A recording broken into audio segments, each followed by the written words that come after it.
your mind, say to yourself, I am more than my physical body.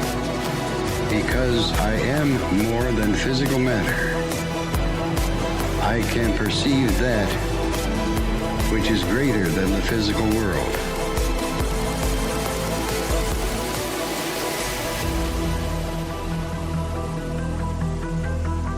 I do not know all the answers to the questions about reality. I do not claim to know the ultimate truth about life. I seek that which has been made hidden as a part of a family and explorers of consciousness. I'm the void.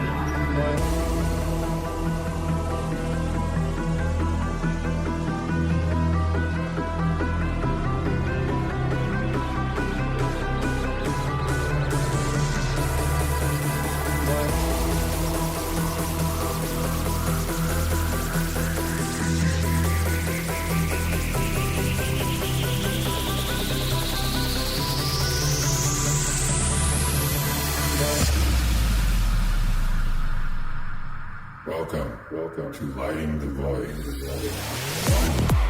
Broadcasting from a shack on a hill in the Mossy Creek bottoms of Cane Creek, Arkansas. We're back. Hope you had a great weekend. It's Monday the 22nd, right here live on the Fringe FM. And I hope you guys had a fantastic weekend. I know I did. A rather cancery weekend. It was fun, wasn't it? But yeah, this is going to be a cool week. A week full of magic, consciousness exploration, all kinds of cool stuff is happening this week. This week is really what this show is all about. So just letting you know, Lon Milo DuQuette is here with us tonight. It's been a long time since we talked to Lon, and I can't wait to ask him some questions. I got some questions about some of this stuff, magical questions, so questions about the occult, because that's what he specializes in. Most of you that listen to the show know who Lon is. There's a couple of new books out I want to make you aware of. I've got one of them, and I'm going to get the other one, but yeah, I've got pretty much all of Lon's books, and his new tarot deck's out too. We've been waiting on that one. Everybody's been waiting on that one, so look forward to that coming up. Got to thank our sponsors real quick, though. GetTheT.com, Ronnie McMullen, You're the Man, AncientLifeOil.com, also Metaphorical Archaeology. If you've had an experience that you need help with, a paranormal experience especially, because you'll get that free from us, you can also call at 214-995-3754. Now that, if you've had a paranormal experience that's caused you trauma or post-traumatic stress, anything like that, you're going to get an EFT session with Barbara, and that stuff works. I'm still trying to schedule my next one with her.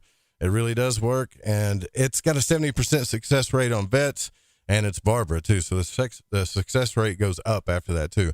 Also head over to UFOseekers.com, backed and supported by the Fringe FM. And if you want to call in tonight, when we open the phone lines up, it's 1-800-588-0335. Thank you to the patrons for supporting and being patient with me on the content. I got a lot of stuff I'm doing at once here, but I got a whole bunch of stuff I've been recording in the meantime for you. So Lon's here with us, and Lon Milo DuQuette, sometimes known as Rabbi Lamed Ben Clifford, is an American writer, lecturer, musician, and occultist, best known as an author who applies humor in the field of Western Hermeticism, and he has written a number of successful books on topics in the Western mystical tradition, including Freemasonry, Tarot, Qabalah, Ceremonial Magic, the Enochian Magick of Dr. John D., and Goetic spirit evocation. He is perhaps best known as an author who injects humor into the serious subjects of magic and the occult. An absolute fun guy. The website is londuquette.com. And thank you for coming back on the show, Lon. It's really cool to have you again. Well, thank you for having me back. I have a lot of time on my hands. Yeah, well, we all do now. And it's I was talking to you about that before the show with all these planetary retrogrades coming. And, man, I remember the first time I talked to you, it wasn't this way. Right now, like when you get on YouTube, everybody's doing astrology and tarot, and everybody's their astrology. And I really am curious as to what your opinion is on this before we dive too deep into the world of magic, how you feel that the planets are affecting what's going on now, and what would a magician do after that answer based on what you say? I don't know. There are magicians that are very, very conscious of the astrological aspects, and is part of their art form. But to me, it's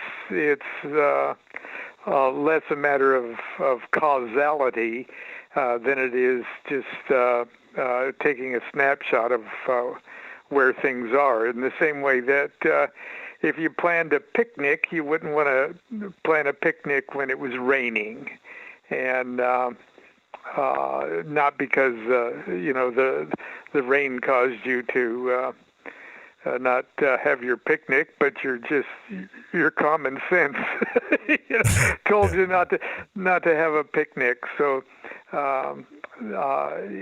it's very, very interesting, but the idea that any direct subtle radiation from planets or something like that, I have to think would be so subtle as to sort of make that really not the importance of astrology, but more or less taking a snapshot of the astrological weather. People talk about the weather, but they can't do anything about it. But you can live your life around it. So yeah. Well, when magicians do like planetary banishings, because I've been asked this question, and I've done them my whole life. Not my whole life, but it sure feels like it when you do them enough, right? So, but does that neutralize the energy of what's going on, or is it more a psychological thing? In other words, if it's 6 planets retrograde and you do the lesser banishing ritual, the hexagram, is that helping us to neutralize do it backwards? Do it backwards? No, there's a big difference between what is known as a planetary sphere, and I don't just mean the ball of the rock that's spinning in space. A planetary sphere is different, fundamentally different than the actual celestial body in the sky. A planetary sphere is magicians work with elements, planetary spheres, right, and zodiac signs, but they are only very loosely connected to the actual celestial bodies. That the celestial bodies themselves are symbolic representations of the planetary spheres, and which have their elemental rulerships, and all of that is jumbled together in aspects that sort of conspire in a constantly moving combat field of operation that is the zodiac signs. So we're not really dealing with so much the constellations that we're seeing out there, but we're dealing with the sections, the divisions of space-time around us.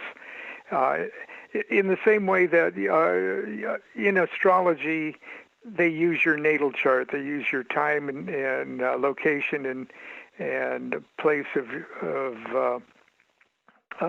your birth, to take a snapshot of where things were when you were born, and in the same way, I'll continue using the analogy of weather. You'd say, well, when I was born, it was raining like hell. Okay, who else was born when it was raining like hell? What does the effect of on a person's life, does it have to be born while it was raining? Gotcha. Okay. And it does. That does have an effect. Psychologists would draw all sorts of causes and effects of how that would affect a personality and things like that. So what a magician is banishing or invoking is not so much the planetary influences that an astrologer would say, well, we're having stresses or squares or the helping, the aid of trines or conjunctions. All that's fine and good, but what a magician is either invoking or banishing is the qualities of the planetary sphere itself. All things Marsish, all things Venerish, or venereal, if you want to use that, or all things Jupiterian. And it's only icing on the cake to be able to say, yes, and I did this wonderful, beneficent love spell when Jupiter was conjunct Venus in Libra or something like that. That's icing on the cake. But what the magician is actually working with is the universe of the magician, and the entire cosmos itself is part of the magician's aura. And if you would actually wait until every astrological aspect was in perfect position before you did any magic, you'd never even start doing any magic. So you just take it for granted that the only true weapons or material or equipment that the magician has to work with is the magician himself or herself. And so the idea of the elements, planetary spheres, and zodiac signs are really only very crudely symbolized by the actual celestial bodies. Okay, cool. So it's more about the psyche of the magician, based on the energies, the subtle energies of what's going on. Because without the psyche, without the consciousness, you got nothing. But they're subtle tools, I guess you could say. That's pretty cool. Yeah, and it's very nice. I say that the real magic of a magical ceremony or magical operation, the real magic is done in the preparation, because that's where you gather up all of your focus. You gather up all the material you need. You don't even understand what you're doing until you start to prepare your ceremony.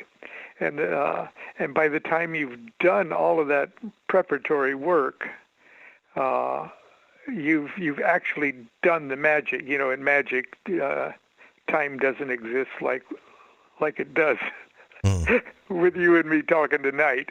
Okay, yeah. In magic, the cause can sometime come after the effect, and the magical ceremony itself, where you throw on your robe and jump in your circle, that's actually just grounding. It's sealing the real work that you've done in the preparation. And for some magicians, especially those that have a real feel for and a heart for, I guess, the astrological aspects and stuff, part of that preparation is properly doing their homework before the ceremony, so that they feel good about doing it with the proper planetary aspects. But there's some magicians that don't, and it would just be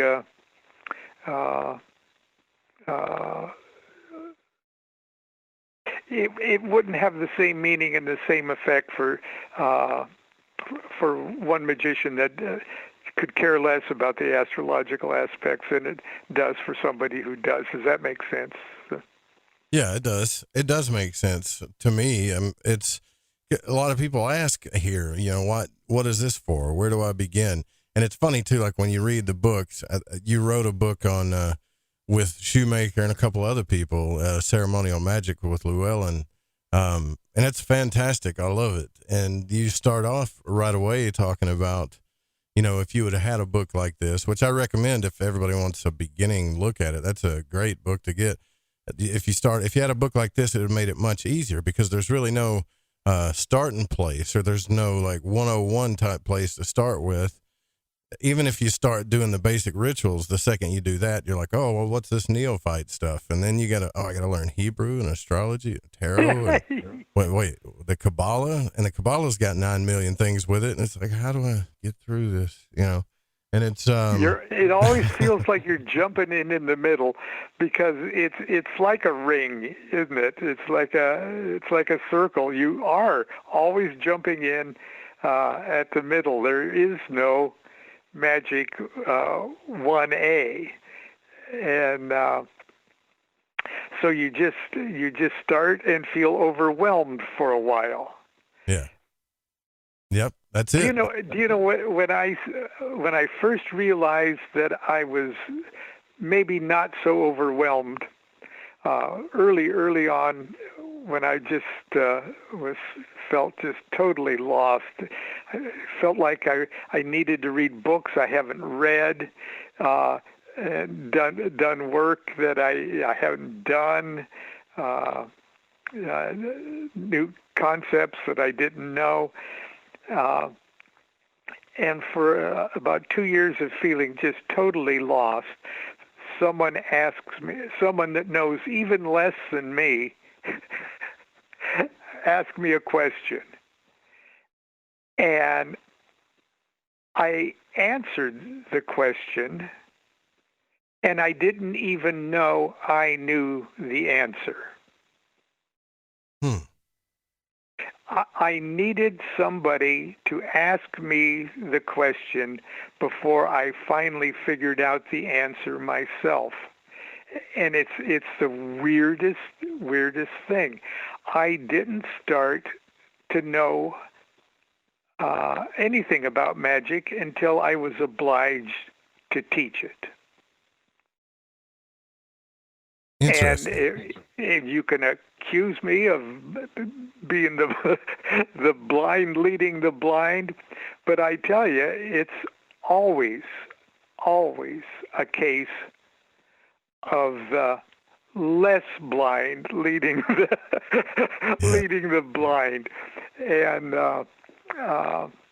the idea that sometimes you actually don't allow yourself to put all the pieces together until somebody else requires you with a very good fundamental question. And I don't know how many times that happened to me, and I just opened my mouth. I didn't know the answer until I opened my mouth to explain it to somebody. Right. And has that ever happened to you? Yeah. Absolutely. I just start talking, and it's like, wow, dang, people are like, I don't know what I said. And then people are like, well, I never thought of it that way. And see, I think the more I've done, practiced magic, studied books, meditated, I think all this stuff, it's already there. It's inside you. And then these things, maybe that's why you were able to do that, because it was something that you inherently already knew, and we're just waking up to it, I think that's exactly it. It's magic seems so complex because it's so simple. Right. And sometimes we just can't bring ourselves to recognize what is profoundly self-evident. And you almost got to get into that Zen-like space to go, oh, wow, that's so much simpler than I I thought, because words get in the way. The Tao Te Ching starts right off by saying, well, I'd love to tell you about this Tao, but words get in the way. The second I open my mouth, I screw things up. So, well, do you think, with all the stuff that's happening now, COVID, the riots, then we've got stuff people are talking about, meteors, maybe the Mayans, and there's people saying, well, it wasn't 2012, it's 2020. Regardless of that, I'm looking at the astrological transits, and these transits are heavy. Eastern and Western transit, they're just massively heavy for most of us. But have they been heavy for you? I don't know. I feel like there's something going on, and I'm just wondering maybe from your point of view, because I'm sure you're still to this day in your temple, if you're feeling any of this shift, or if you're aware of it even, or if it's just another day in the park and nature's doing its thing. How do you look at it? Oh, I feel there is a profound universal consciousness event that's taking place right now. And coming back to our weather analogy, all we have to do is to stick our head out the door to realize that it's really raining out there. Okay, it's raining really hard out there, so it's no wonder that astrological aspects are just terribly, terribly cosmically difficult at the moment. And so in other words, the weather report that we're reading in our ephemeris is confirming what we already know when we stick our head out the window. So yes, there's a major shift in consciousness going on, and it happens at every period of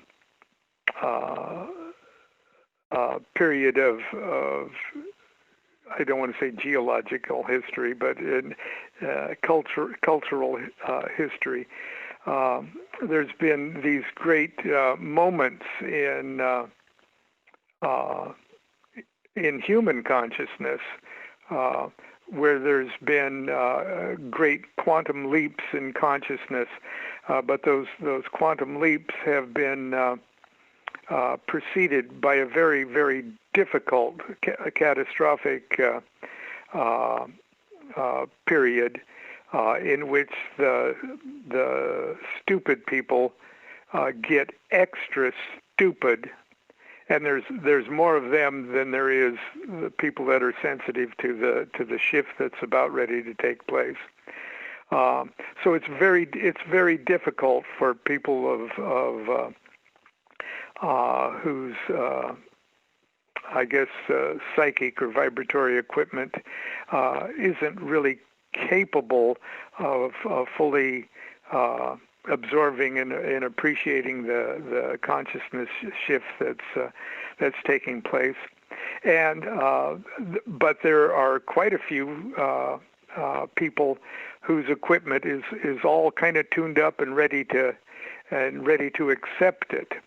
And you can see it even within cultural memory. There's what they call the axial period, when we've got all of the super cool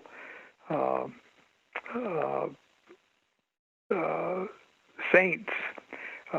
From Zoroaster to Plato to Buddha to Lao Tzu, they all lived within they could have all had the same psychiatrist. They all lived so close in a time period together, and we're still coasting on that glorious leap of consciousness. But it was very, very difficult for the people that weren't quite attuned. It hurt their radio receiver. It was painful, And so we're at that period right now. You can see with the juxtaposition of these insanely cool advances in not only technology but our understanding of the quantum level of things, and the idea that we are actually recognizing and beginning to actually demonstrate with measurable experimentation that the nature of existence itself is a form of consciousness. Absolutely. I mean, that is so big, and it's what magicians of every culture have been assuming has been the situation all along, but they really didn't have the proper vocabulary to express it. So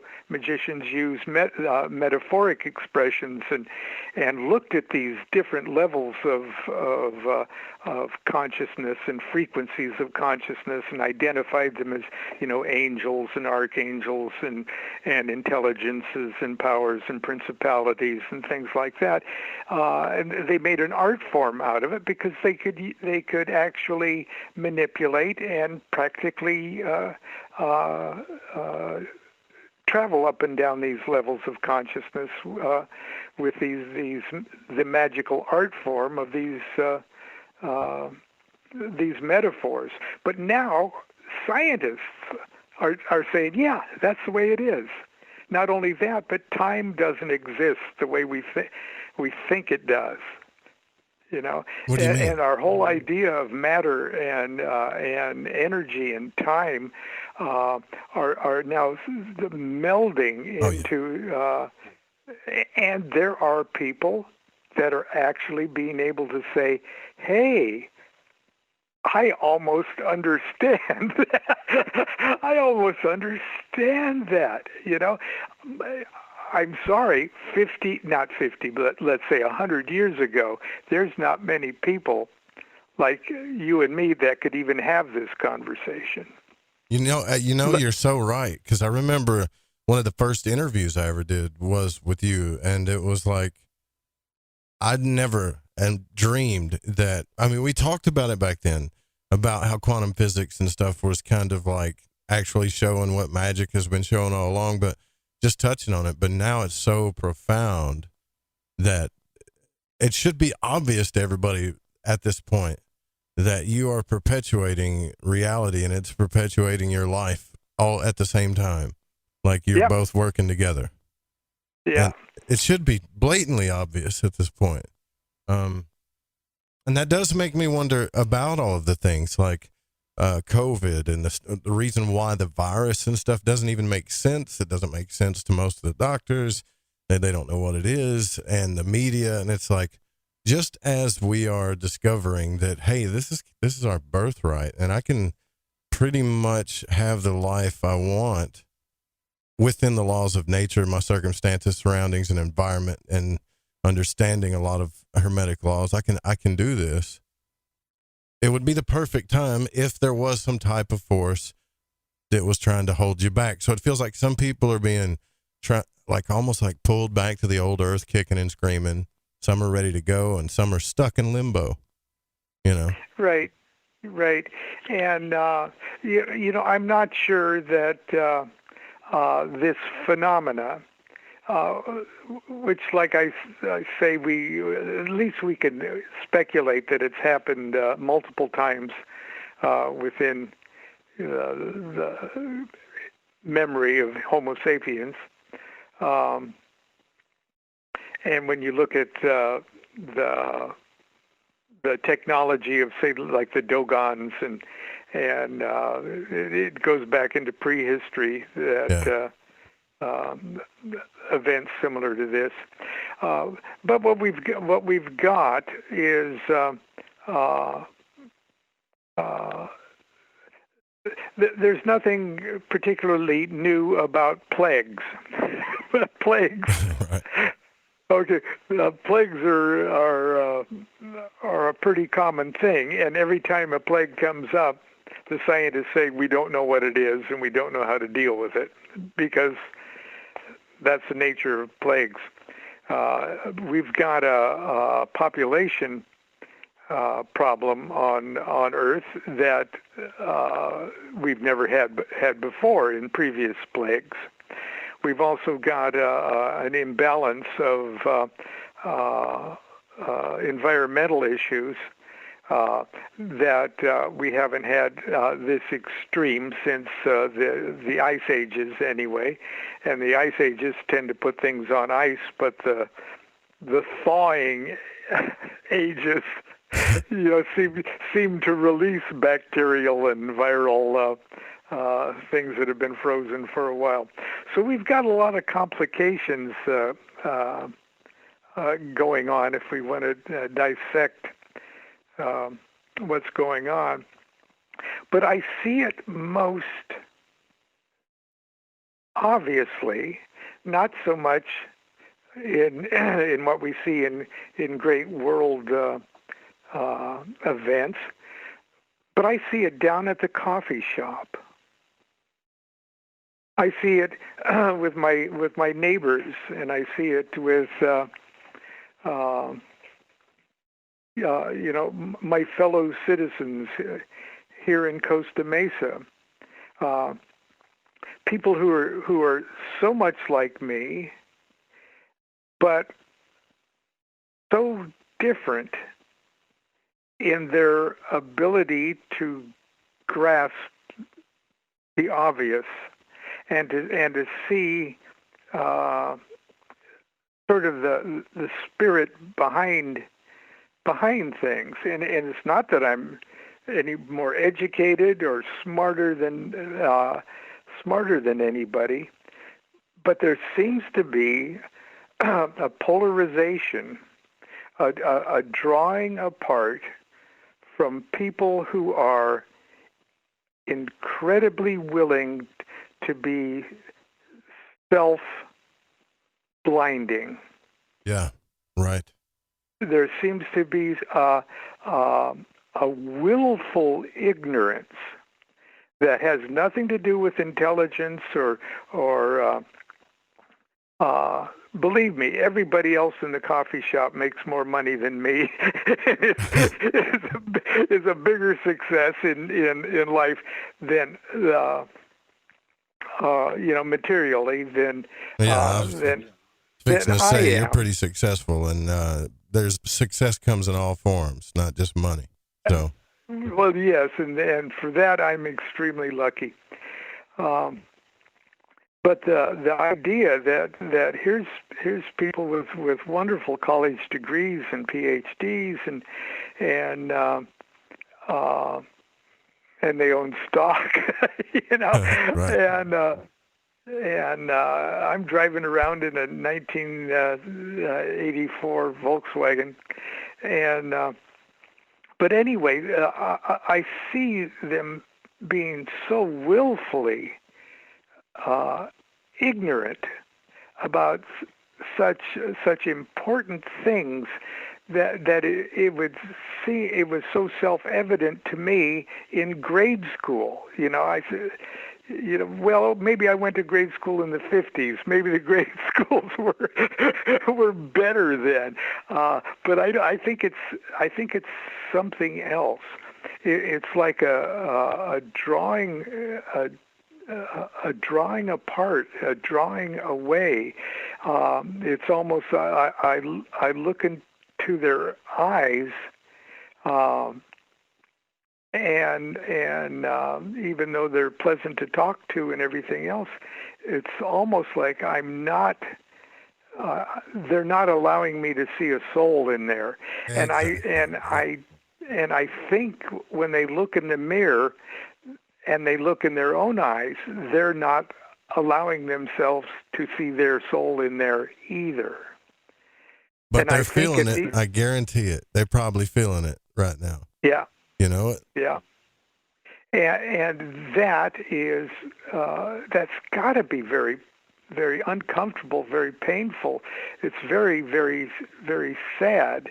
Mm-hmm. And when that starts to manifest in a social, political, or economic discussion, it blinds them on all of those levels too, and it robs them at each step of what I would consider their human decency.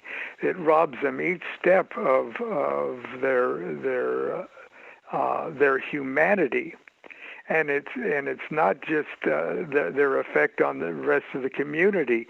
The most tragic effect is on themselves, and I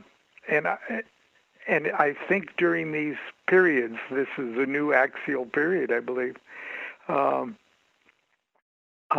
This is most pronounced, and you can see it happening in more recent history and on smaller levels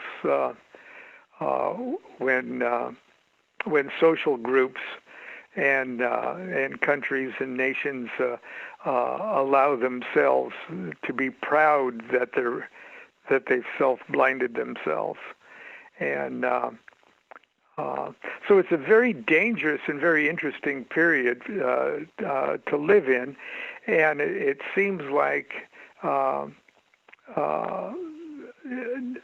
nature conspires, or providence conspires during these periods for a lot of people to lose their lives in an untimely manner, in the same way as World War I coincided with the pandemic too. Yeah, and if you think about like someone I know, a close friend of mine's got, studied in biology, and they're telling me, like, look, this virus that they're talking about isn't acting like a virus. Nothing that they're doing is making sense. The tests don't make sense. It still doesn't make sense. And I'm thinking, well, is it a bioweapon? And I started thinking exactly like you were saying, like, what if it's just, because when your computer gets a virus, it's just a little bit of a mix-up between the binary code there, between 1 and a 0 somewhere, a few places, and it throws everything out of whack. And then you got to clean it up and then reset. And that's what I feel like is happening right now, just like a reset. Yeah, this is a reset, and who knows how at the moment people can still have a rational discussion. It may get even hairier before it's all over, and then again it may not. So have you? Oh, go ahead. Sorry. Go ahead. Well, have you had any problem manifesting? I mean, as a magician, I think a lot of people, they want to get into manifesting this. Well, that's great. I talked to you a few times about how you manifested things in your life for your family and stuff, even in emergency situations. But I'm finding in my scenario here, just in my own personal scenario, that things are developing, but they're not manifesting the way they used to. And I can feel like these blocked energies. And so I'm trying to let them out. And what it is I'm learning to stand up for myself emotionally, but in a balanced way. And it's kind of funny too, because you got this Cancer and the moon and Cancer and the sun. And so it's like the pendulum swinging way out, but I'm supposed to learn balance. It's really funny how the world of the occult, I would say, like it just kind of knocks you around a little bit until you get the picture sometimes. Yeah, and I don't know if you've noticed it, at least for me in this period. I've never gone too far out of my way to make anything manifest. Right. I'm sort of. I'm tragically unattached to things. But I think it's just because I'm lazy and I have no ambition whatsoever, so I don't make plans and stuff. But how things have manifested in my life up until this point, seemed to come with a very kind of predictable mix of effort, good luck, or effort, blind luck, blind luck, and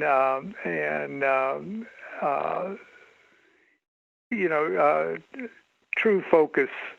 I guess what you'd call a magical kismet. Well, magical abundance, I would say, because you've tried to follow your spirit with your expressions of music and writing and teaching.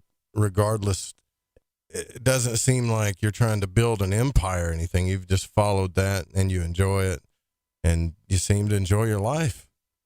Yeah, very well, it's kind of a matter of for one reason or another you've managed to stay out of your own way and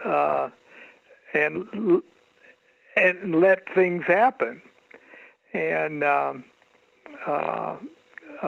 but always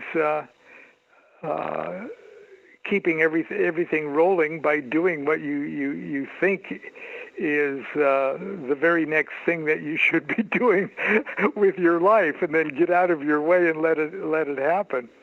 But just in the last couple of years, it seems like the old momentum of how that plays out has really accelerated, and that I almost have to really consciously jump out of my own way to let this thing happen, if that makes any sense. Yeah. So it just seems like somebody has turned up the juice on how that happens, and I just can't leisurely sit around and I have to actually, wild stuff is happening. Just how do I stay out of its way now? Hermit mode. That's the only thing I know how to do, right? I get out and go back inside. Which, by the way, you're doing that now. You used to teach classes. You probably, I don't know if you still will when this is over, where you live, and do workshops, and now you're doing them online now, huh? Right. That's one of the big sad things about this is now we had a Monday night magic class from 1976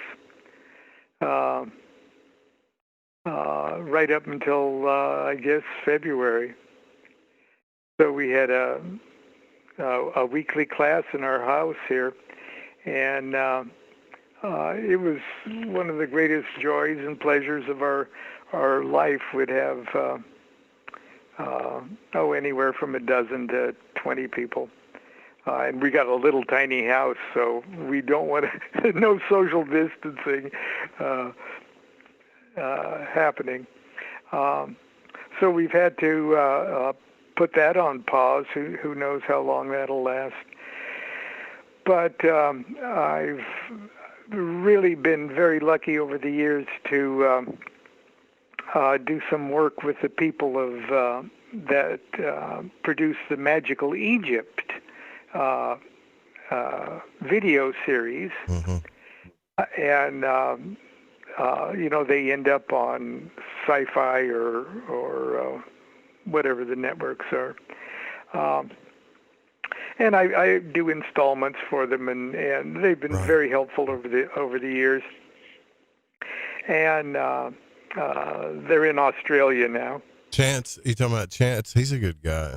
I haven't talked to him in a long time. Yeah, Chance is a good guy. I'm sitting here looking at an email from him right now. But anyway, and Venice, Chance and Venice have been doing online things for years and years. And Venice says, why don't you put together a Zoom class? So I did a 4-part thing on the Tarot of Ceremonial Magic and the Thoth Tarot.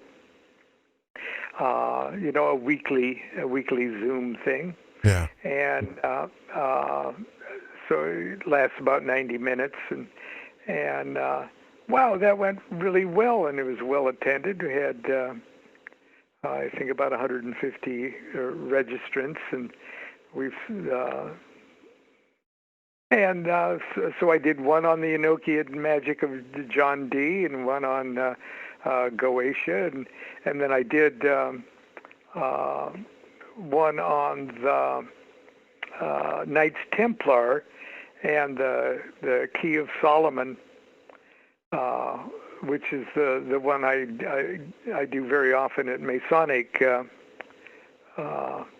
sponsored events. And so, and I'm getting ready to now do one on the 3 degrees of Qabalah initiation. So it's keeping me busy. It's keeping me sane. And then every morning at 10 o'clock, I read a chapter of one of my books. As a matter of fact, I read the whole book, chapter by chapter. I read My Life with the Spirits and Chicken Qabalah and Low Magic. And right now I'm reading my newest book, Allow Me to Introduce. And so I'm about halfway through that. And I do that at 10 o'clock on Facebook every morning. And that has been surprisingly well received. I guess it was last Thursday or Friday, I got 1,000 views. Wow. Probably up 12. And gee, that's just a Facebook friend page. Yeah, that's a lot of views. And so that keeps me sane. I have to comb my hair and throw a shirt on. Sometimes I wear sweatpants, but nobody can. Oh man, that is kind of it's fun, and I'm. Is it true what they say with Lon? When you get to a certain age, you're just happy. I mean, you're a happy guy anyways, but you just start giving less a damn about things. I don't see that in you, but I'm just wondering because you hear that a lot, Oh, yeah. Gee. Yeah, I've been practicing my whole life to be an old codger. Well, I know that your tarot deck is out too, and I'm telling you guys, you better get it because there's 13 left on it. I don't know where can you. People have been waiting for this thing actually for a long time. Yeah, they have. U.S. Games let it, after 2 printings, let it go out of print years ago. Probably almost 20 years ago, and a good friend of mine did a very small edition, but he had to. It was such a small edition that it had to be very expensive, so it was like $60, $70 or something like that. And that went out of print, and so finally, Charlie at Next Millennium in Omaha. He's Magical Omaha. He's a Mason friend of mine. Said, and of course, Next Millennium is one of the biggest, witchcraft supply kind of distributor in the world. So Charlie at Next Millennium, we got together and got all of the material with him, and he did just a fantastic, wonderful, beautiful job. It's the best edition yet, and he sells it for like $39, which is a normal tarot price nowadays. Well, there's 12 of them left now.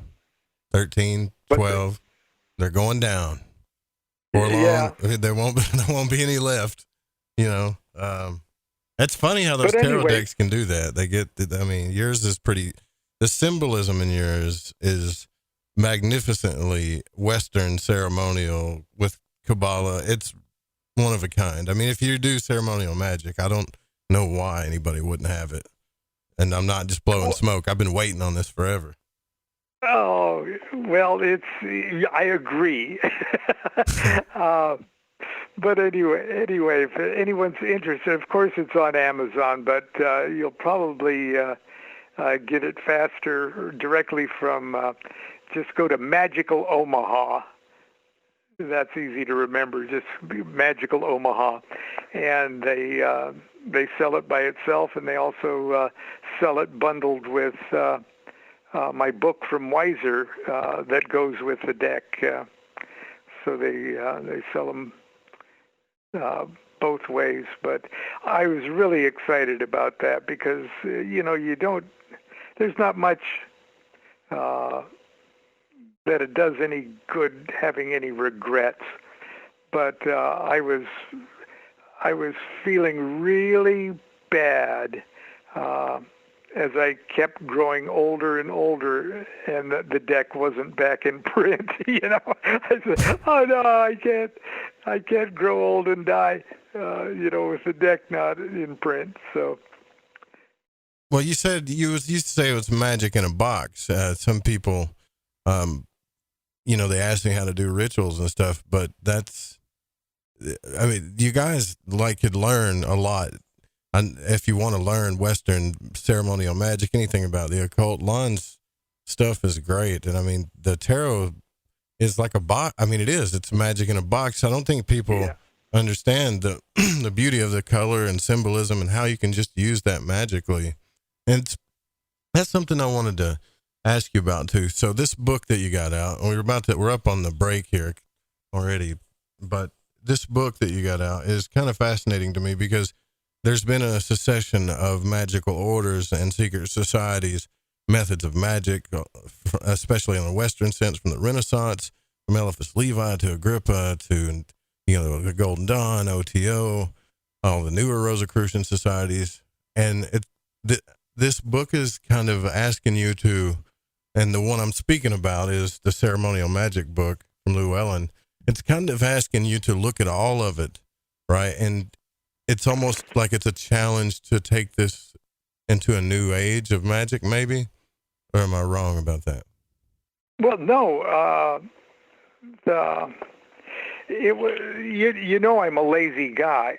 Okay, I hear you. And this is not something that I would have thought of doing myself.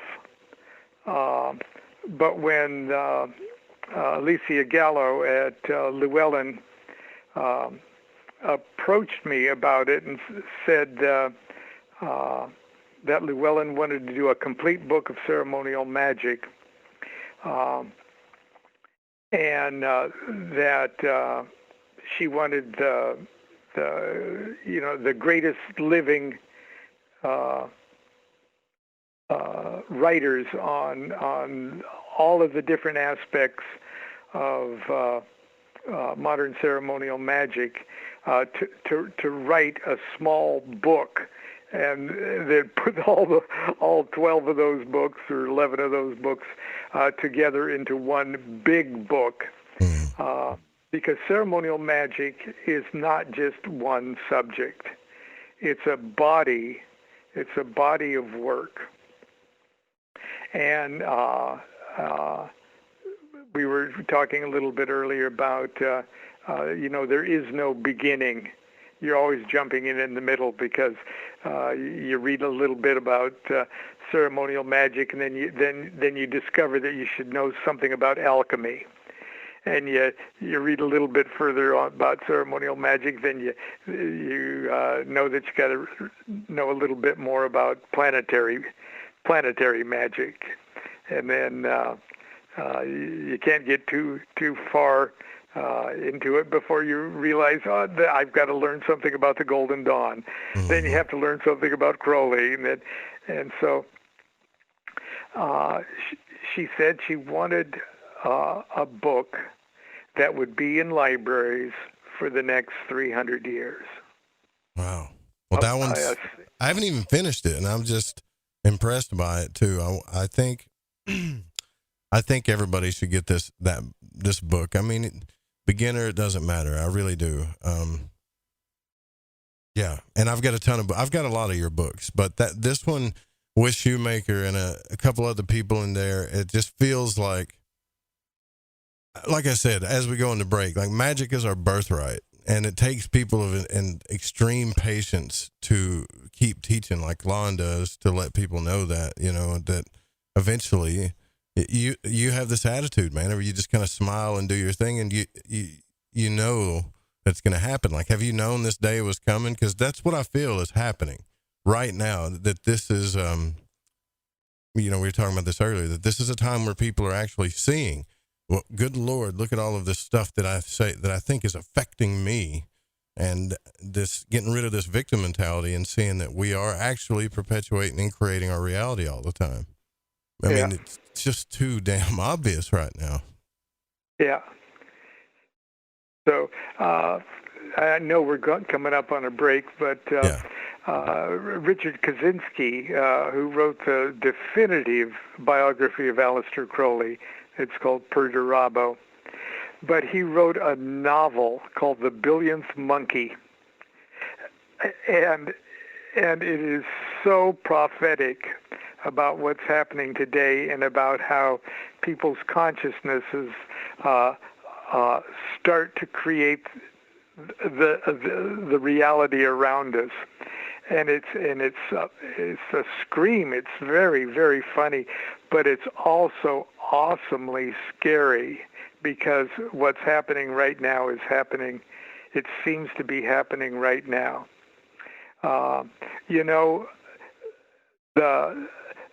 The world might not have ever been in danger of being swallowed by a black hole until we started thinking about black holes that might swallow us. And every day, I don't know about you, but I get like Google News. I just look at Google News, and every day is another NASA article about an asteroid hurling our way. Yeah. A new one. Every day there's a new one going to hurling toward the earth. And of course, so far it hasn't hit. But why are we seem to be attracting this idea of attracting asteroids? Now, I don't want to be a terrible, unmagical doomsday guy, but an asteroid hitting us during the pandemic and the global warming and the riots, you think that it wouldn't surprise me, along with maybe an earthquake or two and some wildfires. Right. You think that people would be like, maybe we need to stop doing this now. Right. All right. So, we're going to take our break here at the top of the hour with Lon Milo DuQuette. We'll get your questions when we come back. You can call in now, too. It's 1-800-588-0335. LonDuQuette.com is the website. Go check out his new books. We'll be right back. And the tarot deck.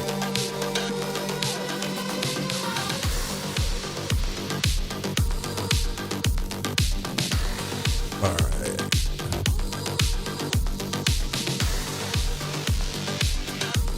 Barbara Charlton from Metaphorical Archaeology. If you've ever had a traumatic paranormal experience, the effects of it may stay with you for years. Who do you talk to? You can't go to conventional help. What we do is we use emotional freedom techniques or tapping to actually neutralize the effects of that event. Maybe when you tell the story now, your heart races and your palms get sweaty. You don't even want to think about it because you don't know how to neutralize that. That's what EFT tapping does. it neutralizes those emotions. The circuit that was recorded on is gone. The energy flows freely and you're free of it. And that's what emotional freedom is all about. We offer this as a pro bono service, but this is something that I offer because no one, it seems, is helping people with these experiences. If you'd like to reach me, it's really easy. My cell phone is 214-995-3754. Please leave a message. I will get back to you as quickly as possible. Or you can email me, barb.eft@gmail.com. And EFT stands for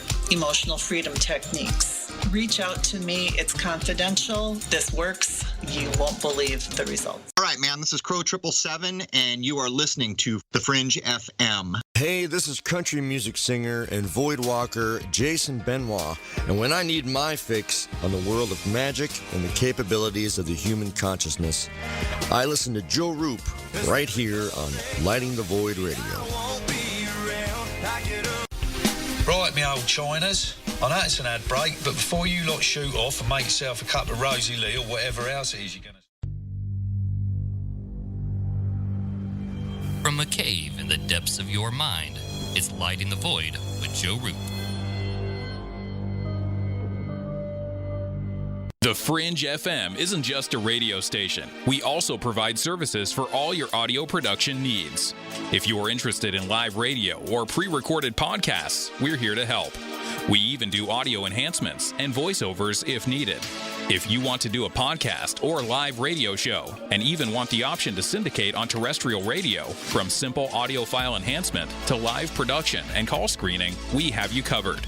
We have worked with some of the best professionals in the business in order to provide coaching instruction for content creation, show structure, and more.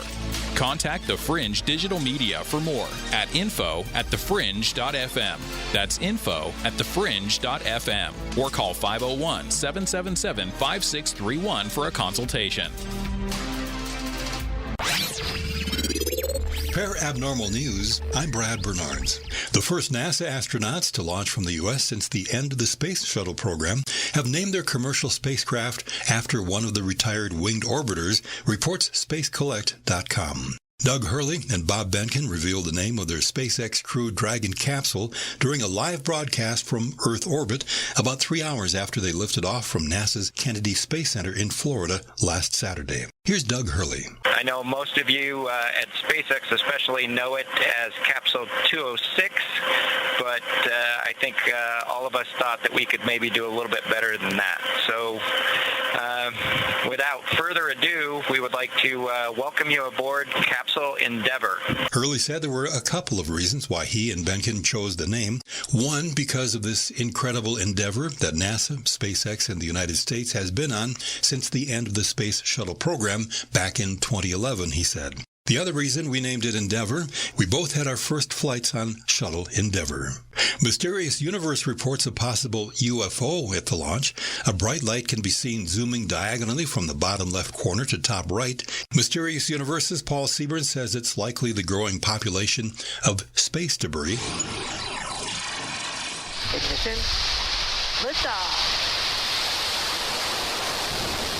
Space.com reports that SpaceX also successfully launched a new batch of 60 Starlink Internet satellites into orbit late Wednesday and nailed a rocket landing at sea to top off the mission. Falcon 9 has successfully lifted off from Pad 40 at Cape Canaveral Air Force Station, carrying our Starlink payload to its targeted drop-off orbit. Connect with the news at parabnormalradio.com. I'm Brad Bernards, Parabnormal News.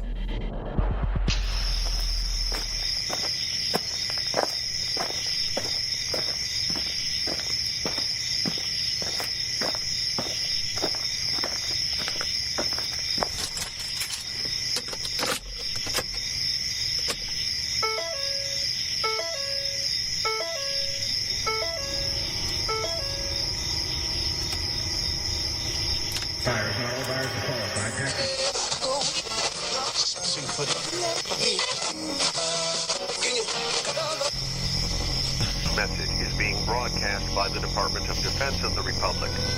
At 2 a.m. Eastern Standard Time, multiple unidentified objects were confirmed to have entered Earth's atmosphere. Discovering Houston, 20 seconds to LOS T-drift. Contact, nice to be in orbit. The first message that comes to you is you are a divine being. You matter. You count. You come from realms of unimaginable power and light, and you will return to those realms. The vast stretches of the unknown and the unanswered and the unfinished still far outstrip our collective comprehension. 5, 4, 3, 2, 1. Broadcasting from Forest Tower Studios, all the way from the Deep South. Now, here is your host, Joe Root. All right, welcome back to the show. We're here with Lon Milo DuQuette on our Monday night, Moon Day, and talking a little bit of magic. We're talking wake-up power here, man. It's time to wake up for real. And there's no better person to kick the week off with than Lon Milo DuQuette. His new books, he's got 2 new books that came out at the same time. The one that I dropped in the chat room today, Lon, was it's called Introducing. It's basically an introduction to the occult, right? Just introducing me. Well, it's called Allow Me to Introduce, right. Sort of a quote from the Rolling Stones, Sympathy for the Devil. That's a good track. But what it is well, first of all, for the last 35 years or so, I've been lucky enough to bump into and to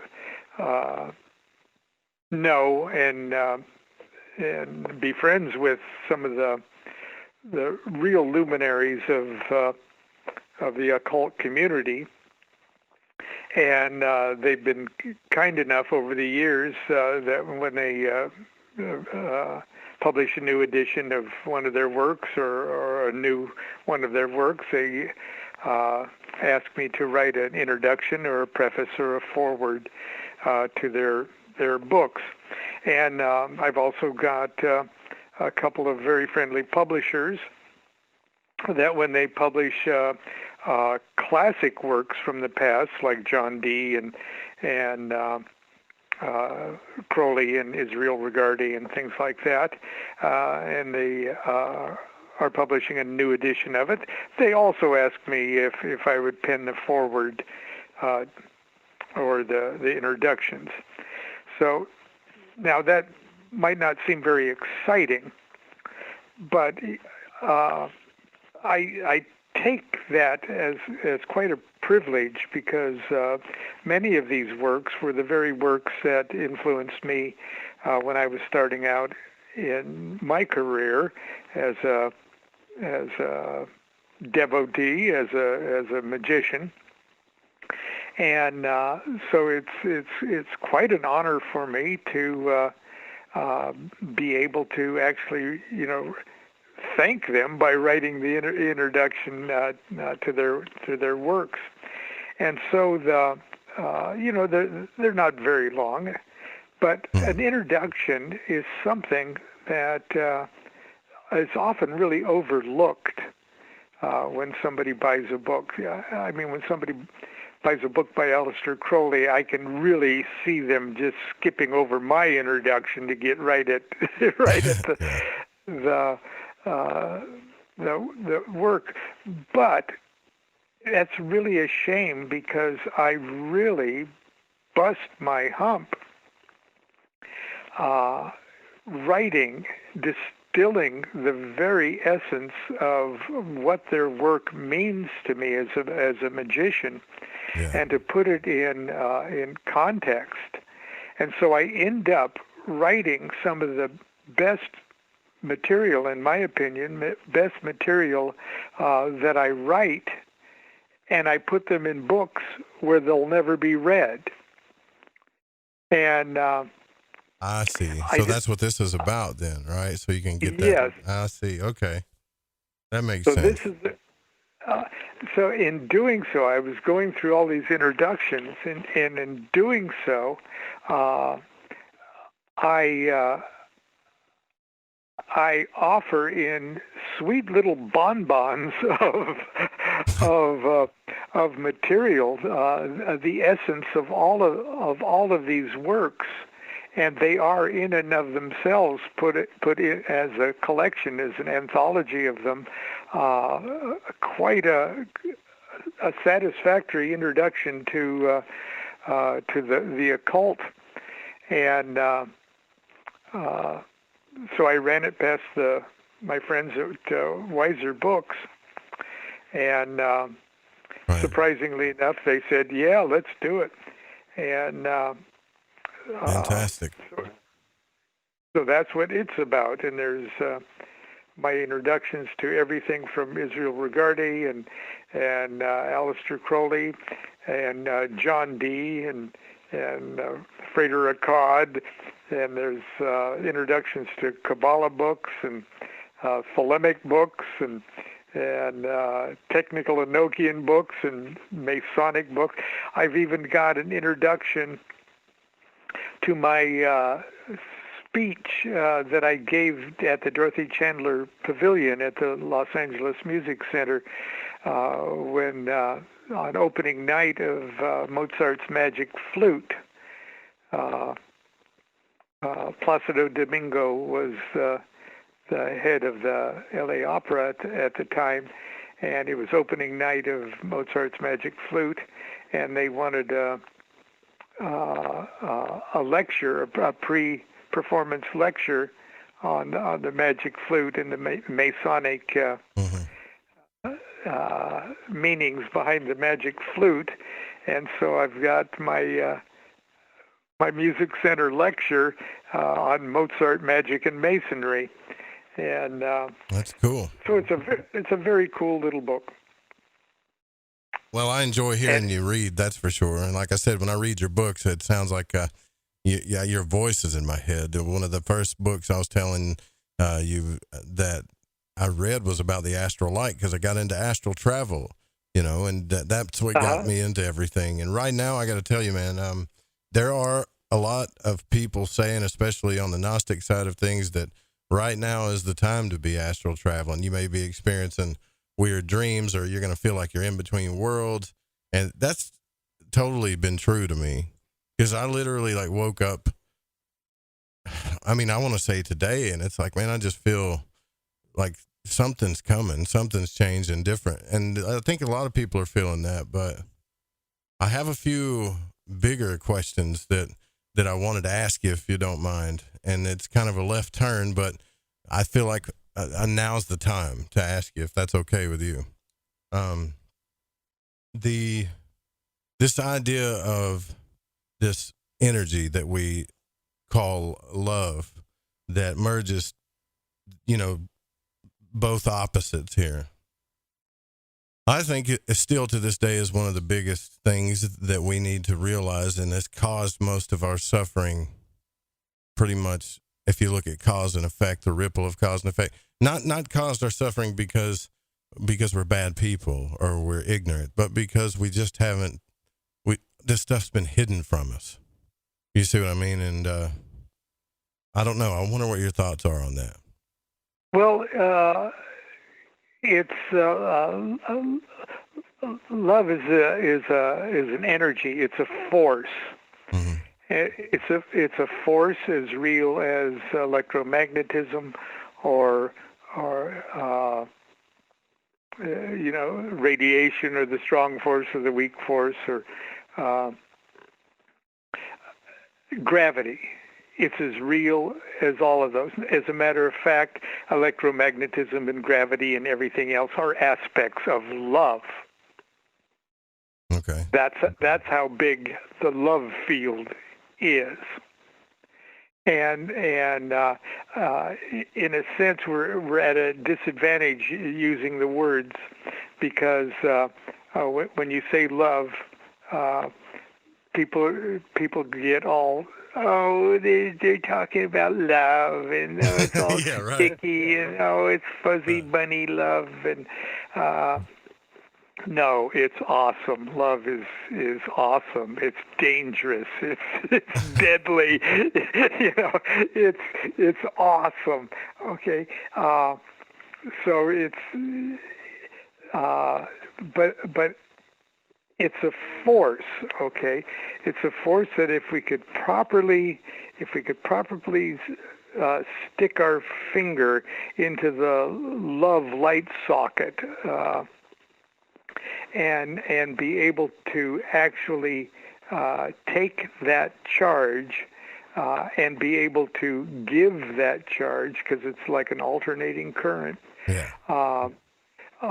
We wouldn't even have to try to think our way into enlightenment. We wouldn't have to reason our way. We wouldn't have to read our way. We wouldn't have to meditate our way. We ultimately, if we're going to be enlightened, it's going to be because we've learned how to love our way into enlightenment. And if the idea, if we're ever going to transcend this illusion of death, this illusion of life, death, if we're ever going to transcend that, I won't say overcome it or escape it, because you can't. As long as we're so limited by that thought, this is nothing that we escape from. This is something that we love our way into. The only way to overcome death is to love your way through it. And but most of us are pretty damn good at finding something in life that actually gets the love juices flowing. Yeah. And almost everyone can find something that they can love, but very few people get really good at being actually able to receive it. Gotcha. And that's where the feedback, when you can receive it back with the same intensity that you give it, that creates a feedback, like an audio feedback when you put a microphone too close to a speaker. You got that screech because it just keeps getting louder and louder and louder. Well, if you can figure out how to love back and or to receive back the same intensity as the love that you're sending, you create a love feedback, and it does the same thing. It gets louder and louder and louder and louder. Only it's not a horrible screech. It's really a sweet note that more or less ends up burning away all the things you thought you were, but you're not. And all that's left is this love thing, which is what your true identity has been all along. You should name a song that your next song is "Love Thing" is who you are. Or just call it "Love Thing." That'd be cool. Yeah. Well, anyway, that's. Well, you've been married for a long time now, right? Are you still married? Yeah. Yeah, that's good though. 52 years. Yes. 52 years, man. Yeah. Man. But you've been able to see. This is what's amazing to me. You know how you were talking about earlier how you're not really into like trying to manifest a bunch of stuff. See, I'm kind of the same way because maybe I should be, but I'm more trying to figure things out than I am trying to manifest things. And was it curiosity that led you to this life, that led you here? Was it or was it love? See, sometimes I don't know the difference. Well, I think it was love. Okay, I was really lucky, and maybe we've talked about this before on earlier shows. I was really lucky to, when I was around 3 years old, I had a pain in my hip, and they thought it was polio at first, and but it wasn't. It was another kind of disease it was a serious disease that there was no treatment for it other than completely immobilizing me until hopefully I outgrew it. And so they put, just as soon as I learned to walk, they put me back into the crib. And it was very pleasant. That's why I'm such a lazy bum right now. Is just I could be totally sedentary and just be happy as a clam. But what it did was, as soon as the child starts to walk and get mobile and get out into the world, the child loses the mental processes that come before language is learned. So in other words, from infancy till toddlership, the child is in a magical world where there is no difference between subjective and objective. It's a magical world where there is no demarcation line between dream and objective reality. And in that world, there is infantile memories that get lost as soon as the child takes their first steps. But I was allowed to keep those memories. And as my brain developed, where in normal children, your brain develops over that and takes over, I was allowed to crystallize and implant those infantile memories into my developing older child brain, and I can still clearly remember them even now. Maybe that's the secret then. We just lost our childlike natures. I think that's a big thing. Yeah. I mean, why don't we do that anymore? Like, we don't play anymore. We don't have fun, and everything is about being concerned about what's coming down the road and all this other stuff. You look at a toddler as a kid. God, I love kids, man. They're so happy. You could have the worst day in the world and get around a toddler like you're talking about, and it's gone. They'll take it away from you. Like, they don't care that the bills aren't being paid or there's an asteroid coming or COVID's. They don't care. They just want to, they're curious. They're just having fun, Well, it's what the sun card's all about. I tell you, right? from a magical point of view, it's been a very, very big asset. But even as a child, I realized that I was an adult temporarily trapped in a child's body. That's a paradox. Yeah, and I spent a great deal of time staring at the ceiling from my crib, pondering the nature of my own existence, and wondering exactly where I was before I was laying here pissing all over myself in the crib. So you're being serious. You actually do remember all this. Yes. Wow. And I tried to remember where I was before I was on. And I didn't even have words, mental words to frame these thoughts. They were impressions. And I tried to picture myself off. And I couldn't.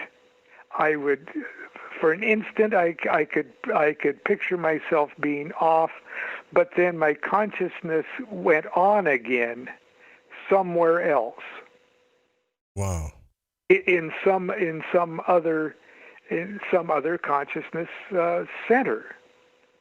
And it frustrated me. It frustrated me so much that I couldn't picture myself being off. And I thought, oh, okay, I just don't get it. And then I finally, even as a little kid, almost still a baby, I came to the unmistakable conclusion that I've never been off. And that led you down wow. Yeah, see, I have faint memories. I was actually going through trying to remember certain things, but I got blocks in those memories, and then some of them I don't remember if they're dreams or not, but I do know how they feel, and that's the weird thing about them. I know the feeling, but can't remember if they're dreams or not. But that's amazing that you did that. So you've been able to carry that spirit, that childlike. Are you saying that you've been able to carry that childlike spirit with you a little bit easier than most? I would say you're definitely that way. You are definitely that way. I'm juvenile and frivolous and. No. I don't mean it like that. You're grown up, but I mean childlike as far as, like fun, just being playful. There's so much lack of that now. It's crazy. It's crazy. Yeah, people need to be playful, and I just can't be any other way. So it's not like I've gone way far out of my way to cultivate that persona. It gave me a lot of trouble in school. I tell you, I was the class clown but it helped me out in like drama class and music class and things like that. But I was a very poor, undisciplined student. I'm a terrible student. I think a lot of kids were, man. You probably just got bored, and that's I could tell you some stories. I got in more trouble than it was worth in school, but it's hard because, like, if you look at all the elements if you look at the pinnacles, we are here on this earth, and you're like, well, I got to do something about that. Have you been that way? Like, because I relate to you in a lot of ways. I know it's like probably the fifth time I've talked to you. When it comes down to things taken care of you, I've always kind of looked at it as like, well, if I got kind of maybe too biblical about it. I don't know.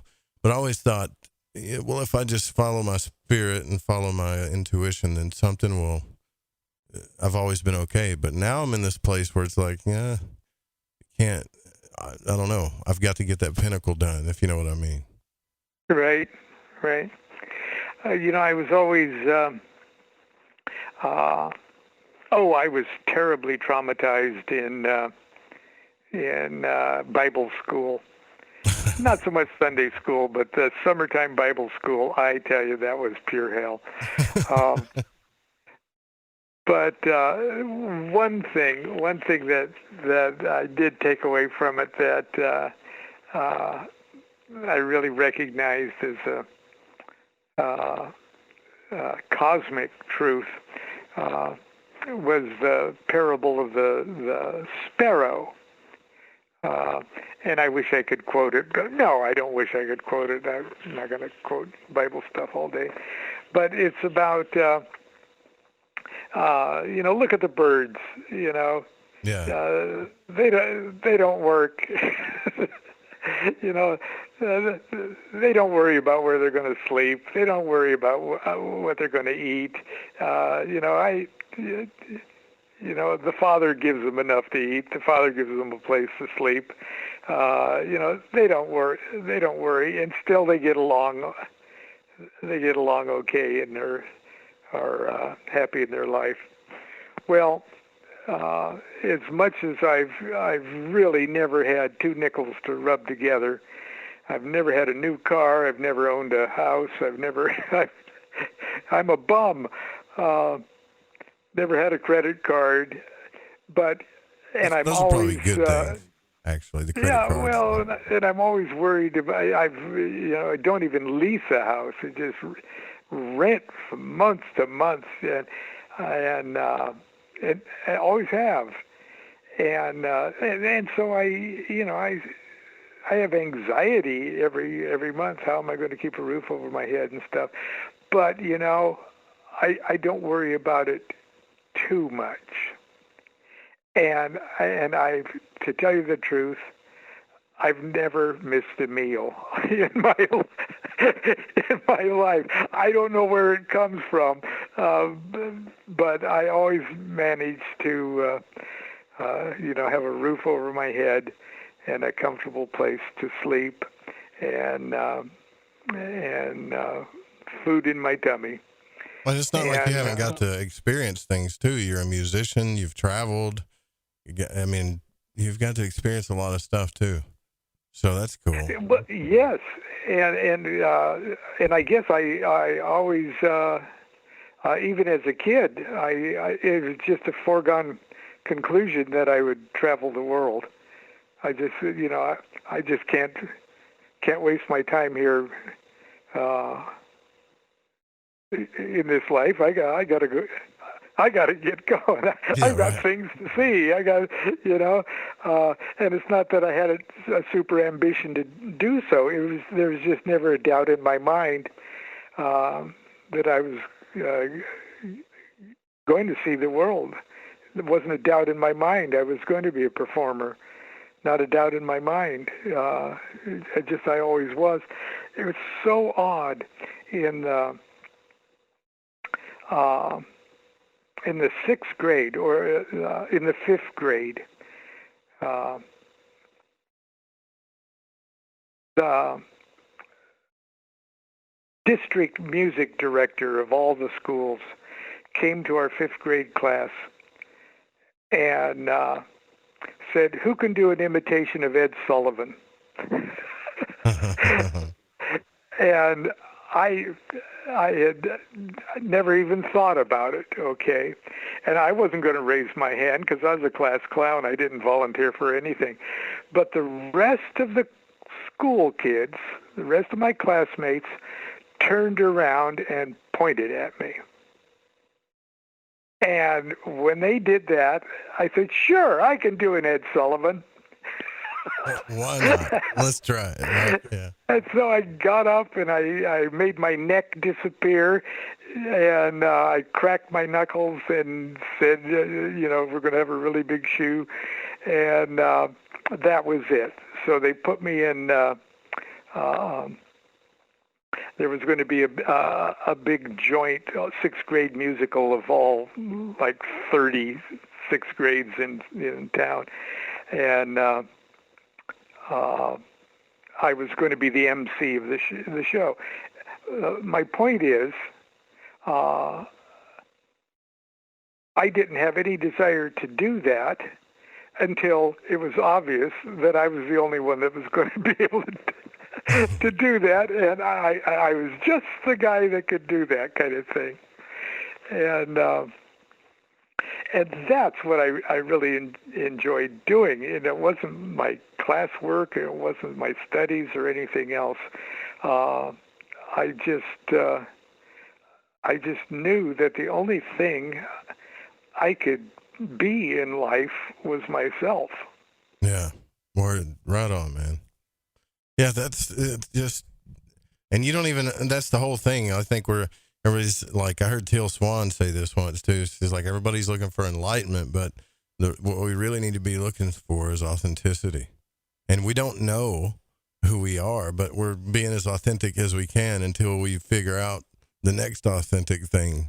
But that's kind of like, that's enlightenment, really, figuring out who am I and just being true to that, you know. But magic has helped me with that, really. And me too. Yeah, for sure. And I would like to get into this manifesting things, but some of the horror stories, I got to tell you, even your story about, you know, spilling abramelin oil and it was burning your eyes and stuff, right? That was one of the craziest stories I ever heard, but it worked, you know. But I see. And it was, I lived through it, you know. You'll live through all your magical operations, except maybe the last one. Well, I do a lot more prayer. And see, when I got into this, I was thinking, well, this is going to be cool. I'm going to look like one of these, you know, really big time occultists with a hood, and it's, you know, you get this dark image. When you get into it, it's not. It's more like being more vulnerable than you've ever been spiritually, you know. Yeah. Especially ceremonial magic. Like, whoa, you know, I'm going to open up all these forces, and it's going to force things to happen to me. And then you got other people talking about initiation, and I'm curious what your thoughts are on this too. They say, well, when you start invoking the elements, you know, all these bad things are going to happen to you, but don't worry, it's going to balance you out. And it's like, I don't know if I want to go through all that, you know. But do you think that's true? Because that hasn't really, I don't think that's necessarily true. To an extent. Who knows? You know, when your car engine has carbon in the cylinders, you know, it runs kind of rough, you know, and a lot of smoke comes out of the exhaust. But yeah, you get it up to the right speed with the right fuel mix, and the carbon eventually burns away. I think any minor negative reactions that you may have to the readjustments that are taking place when you do magical operations is just sort of like blowing out the carbon. Doesn't always have to be pleasant, but if you live through it, your engine's running better. Well, I wanted to tell you that the funniest thing while you were mentioning being playful, just to tell the audience, that book about the astral light, when I first fell in love with your style was that book, because, and I'll give some of it away, I guess, but there was a part in there where you're like, well, you learned how to astral travel locally, and you stood in front of, I don't know who it was, and mooned them all, and they couldn't see you, and you thought it was hilarious, right? And I'm thinking, man, all the stuff I read about Israel regarded, it was like, the astral realm is not a place to play. This is a spiritual thing, you know? And I'm reading this book, and Lon's like, yeah, I've just wanted to make sure they couldn't see me, so I mooned them all, you know? Oh, that was that Rosicrucian convocation. You're right. So. But do you that's if the astral world's not ready for that, then I'm going to go to a different part of the astral world, where they appreciate humor like that. Why would you go to a place so cool where you can do all this cool stuff if you can't have fun, if it's got to be serious too, you know? Right. So, but I do think that, I think more people should do it. I know there's like I'm just kind of starting to realize Joe Dispenza is doing pretty good about telling people about what's really going on, how we're casting our broadcasting signals via our thoughts, words, and then firing it up with emotion. And it's like, what do you do though? At some point you start realizing, man, I am constantly creating my reality. And if you think about it too long, you can get well, you can get in kind of like a fearful state because you get locked up or stuck, and you don't want to think something bad, and it just really weighs on you. So once you start realizing it, and that's kind of something that I've recently went through. It's like, okay, I got to be aware of my thoughts. I got to be aware of what I'm saying. I got to be aware of everything, and then it starts to take away a little bit of who I really am, and it's like, this is confusing. So you see what I mean? Well,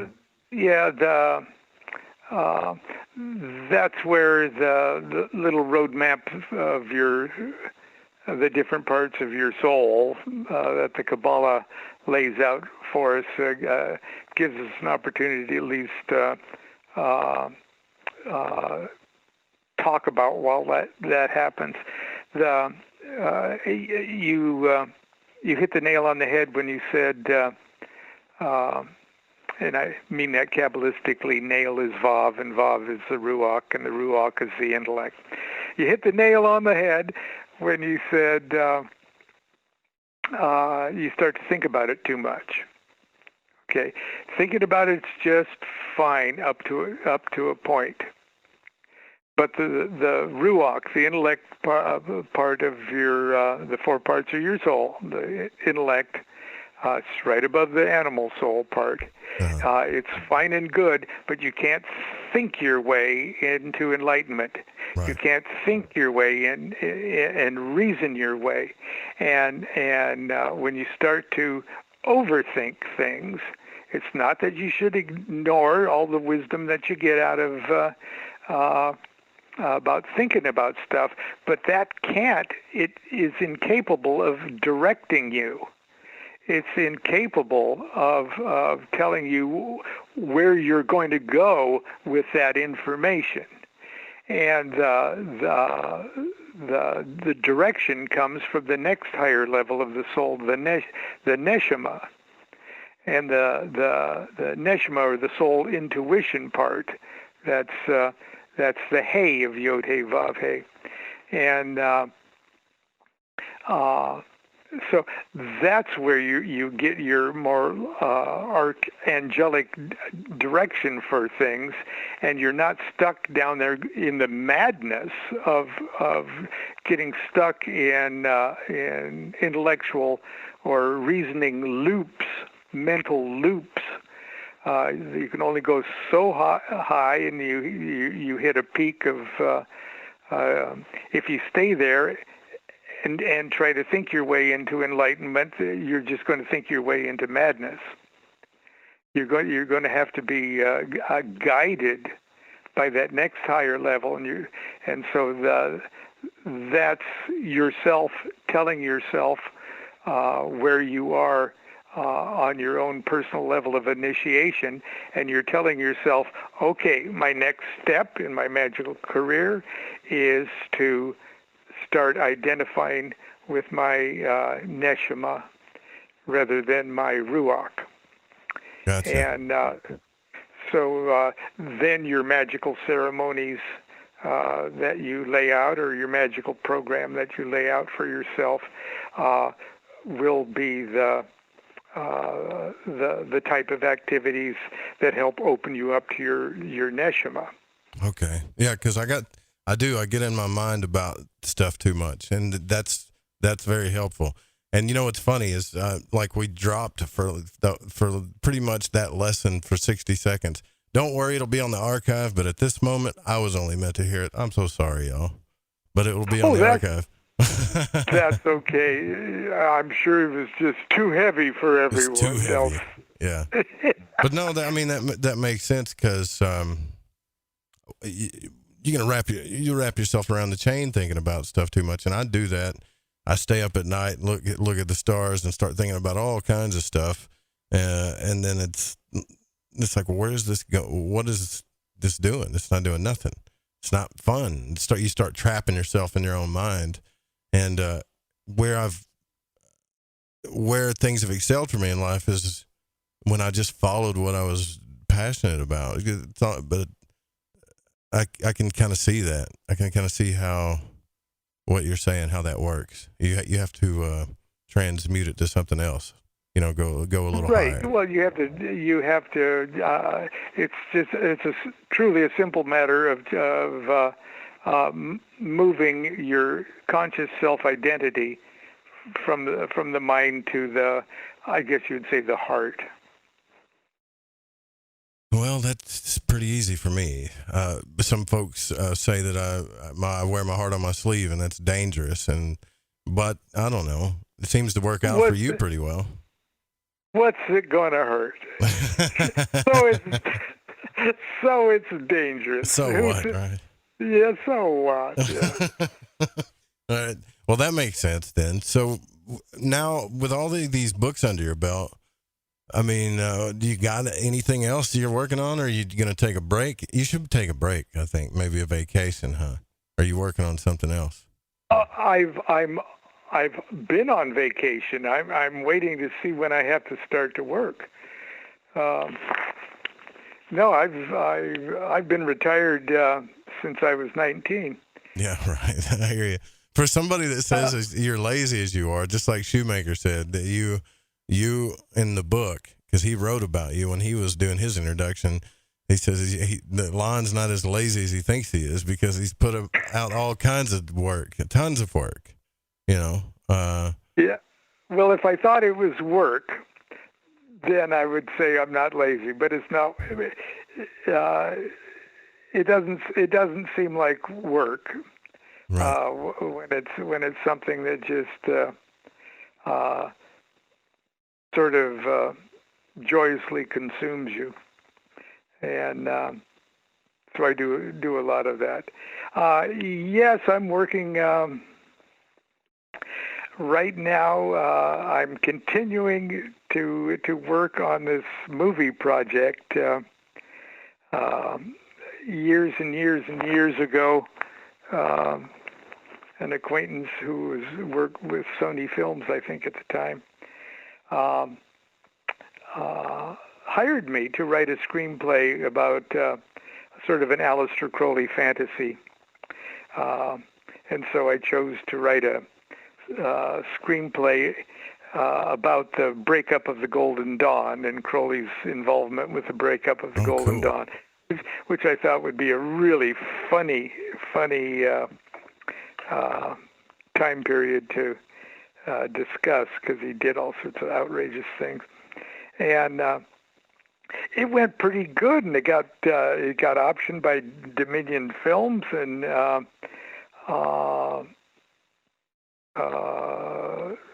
Alan Rickman signed a letter of intent to play Crowley, and because he was friends with Snoo Wilson, and he always wanted to play Crowley, and it looked like it was going to happen, but of course it didn't.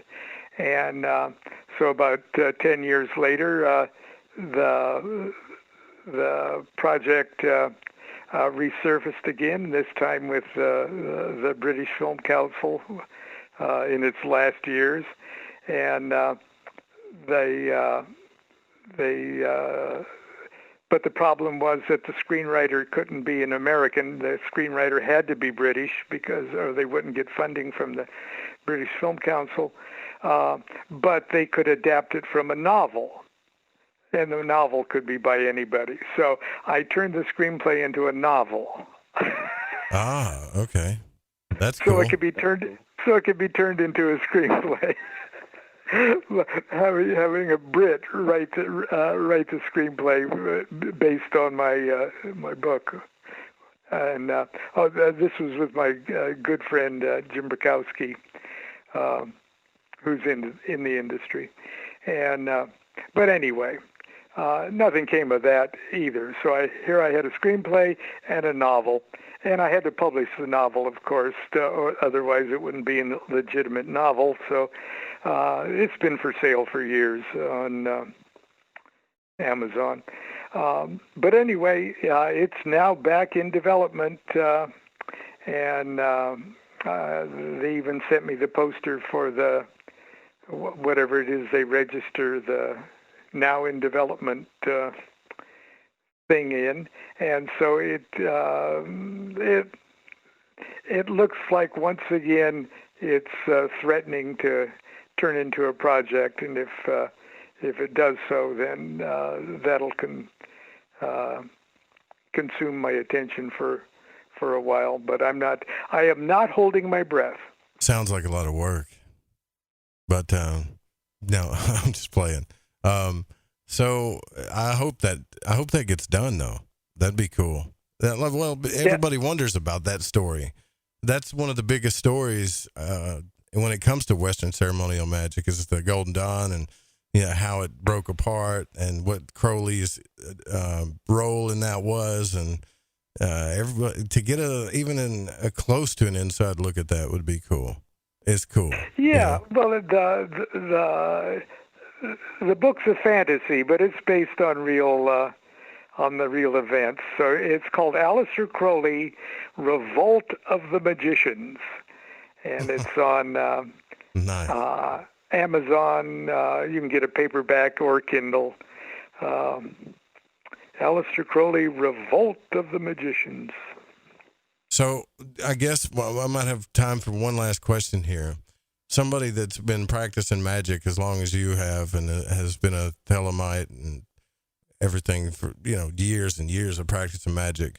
What is your magical practice like now? I mean, are you still casting circles every day, or do you just meditate? Have you figured it all out? Have you figured out that magic is just making a sandwich and that's it? Or... all of that. No, I don't do. I don't cast circles and do my morning banishings and invocations and stuff. But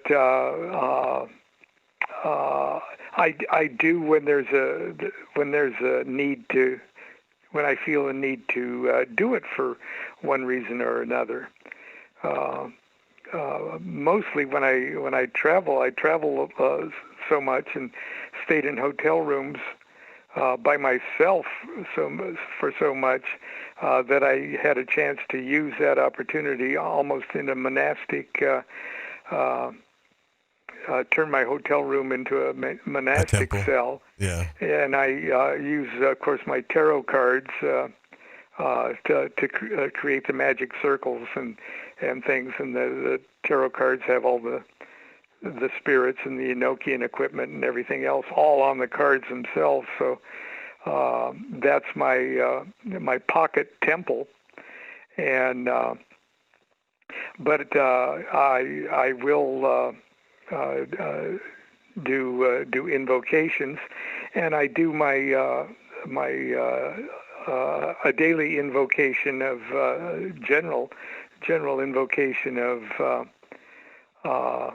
the Supreme consciousness, and at the moment that's in the form of the Hindu god Ganesha. Awesome. And I do a banishing ritual in my head, a banishing ritual and an invocation, and I describe that process in the book Low Magic, and which is read the chapter. That's what invocation is about in my book Low Magic. Okay. And it's so disarmingly simple, and if you sort of follow what it's doing, it's as profound as any banishing and invocation that I've ever run across in more traditional sources. So I do that, but it doesn't seem like magic. It doesn't seem like I'm doing magic. It seems like it's house and garden variety, just lawn being lawn. Yeah, right. That's cool though, and there's nothing to make you. I don't know about you, but Ganesha is definitely brings back that playful, childlike spirit where you're not in your head all the time. To me, it does. Yeah. Oh, he's so cute. Every any deity form, any god form will work. Okay, because they're just images for something that there is no image for, and it's just a character for which there are no limits to its character. So you may as well pick one that you can fall in love with and who you're very comfortable in receiving that love ray back. And at the moment, Ganesha is just does that trick for me. That's really good advice. Thank you so much for coming on, Lon. I really appreciate talking to you again. It's been a while. It's good to hear your voice again. I'll be listening to you read your books on Facebook, and grabbing your books as always. And get the tarot decks, man. You guys get them. And thank you so much again for coming on. Oh, you bet. Thanks for having me on. You guys, I promise I'll leave all the links here for you in the archives. I'll get this one up sooner than normal. And go grab the book. Go grab the book. The Ceremonial Magic book's especially good too. The introducing one, I can't wait to read that as well. Tomorrow night, we're going to try round 3 with Santos Bonacci, actually. I think he's got a better internet connection. And please don't copy the show without written permission. Thank you to Pacho, the patrons, all you guys in the Fringe FM chat, all you void walkers. I really do love you from the bottom of my heart. I hope you know that. I love you so much. Thank you, guys. We'll see you guys tomorrow night. Stay tuned for the Secret Teachings with Ryan Gable. Good night.